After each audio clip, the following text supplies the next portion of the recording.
Welcome back to the Van Jones Show. I'm here with Democratic Congressman and 2020 presidential hopeful Tim Ryan. So I got to ask, do we need all these people running? I mean, why is this happening, and how do you feel about it? I think some should get out myself. Bet you do. I mean, is it going to hurt us? Is it going to help us? I mean, what do you think? I don't think so. I know some people are kind of spooked by it, and like, we got to get somebody to run. This is going to play out. We're Democrats. Let's have the ideas primary. Let's figure out where the country needs to go. Clearly, things aren't running well around the country for a lot of people. Education, agriculture, farmers aren't doing well. There's a lot of inequality, criminal justice. I mean, there's all of these issues. Let's have a big conversation about them. Well, let's talk about that, because there does seem to be a kind of a basic split where, on the one hand, you have people like Biden. They're saying, hey, let's return to normalcy, return to decency, and they're making that kind of appeal. And then you've got the Bernie Sanders and Elizabeth Warren who are saying, listen, the old status quo was broken to begin with. We don't want to return to anything. We want to disrupt and go forward in a different direction. Who do you think has the better argument? I think we need reform. I think, we have to be decent. We have to be respectful. That has got to be a part of the next iteration of the country, is where we get back to listening to each other, respecting each other. We can't be so divided, because no matter what the plan is, it's not going anywhere if we're divided. We've got to come together as a country. But I'm on the reform side. I mean, I just think the government is outdated, and sometimes the Democrats go out of their way to defend the indefensible. I mean, our education system needs totally reformed. I mean, our kids are coming into our schools, in many instances, traumatized.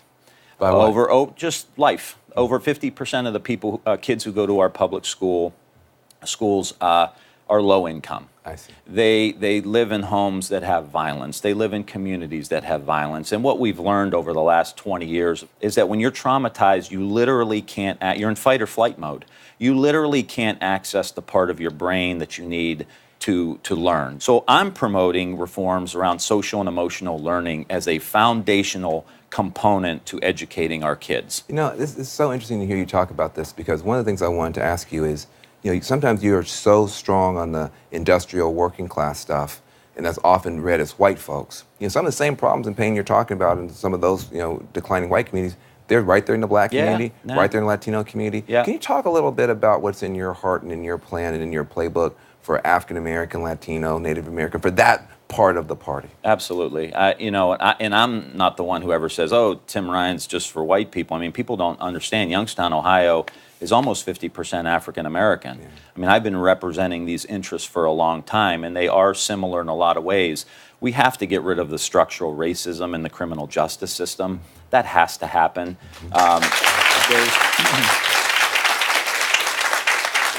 Because it's limiting opportunity. I mean, that's really at the end of the day, the big problem. There's not opportunity in communities of color. I'm going to be proposing an urban Marshall Plan in which we go into urban communities.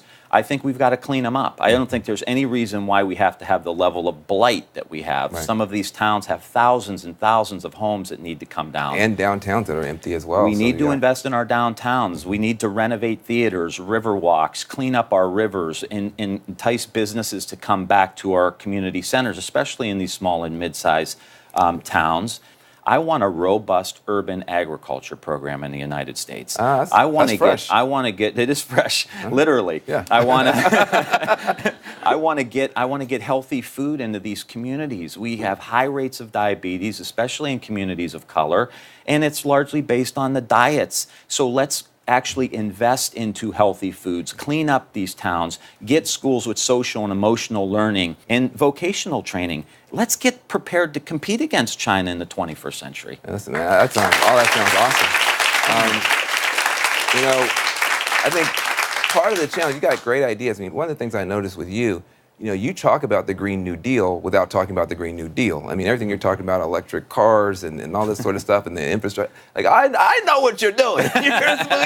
So, but talk a little bit on the nose about the climate crisis. Is that something that you're concerned about, or? I'm frightened about it. I think like we all are. And I think talking about it, because when you talk about those people at General Motors who lost their job, or the truckers who lost their job, they don't have the luxury to worry about climate change. They've got a mortgage coming. They've got their kids they're trying to educate. They got health care issues. They don't know what's happening with their retirement. It's not that they don't care. It's not that they don't understand. It's like they don't have the bandwidth. And so I'm trying to frame this in a way, and I want to invite people in to be a part of this broader conversation. Come to timryanforamerica.com and be a part of this conversation because it is fresh. It is different. But if the Democrats aren't for reform, if we're not for the future economy, then what are we doing as a political party? It's time. It's go time for us, especially around climate. Yeah, look,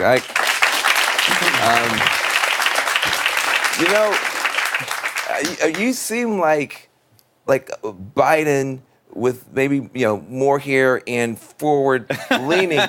Is Biden? I mean, he's got a similar passion for those, but is Biden a mistake? Is Biden kind of going back? The China comment worried me a little bit, but I love Joe Biden. Like I was just on the trail with him, and I just walk up to him. I'm like, I love you. Like that's literally what came out of my mouth. It's gonna be hard to run attack ads against the guy. Yeah. But I worry about the China comment. I think this is going to be about the future. I really do. I think it's going to be about who's the president that's going to allow us and help us dominate electric vehicles. Who's going to steer that investment in the communities of color, into the Youngstown, Ohio's, and Akron, Ohio's, and Gary, Indiana's of the world that have been unplugged from any benefits of globalization for the last 30 or 40 years. I think the country's looking for a president to say, I get it, and I think I fit in that, and that's why I'm running, and I hope people will help me out, help me get there. Hey, listen, we're so glad to have you. I want to thank Congressman Ryan. Good luck to you on the campaign trail.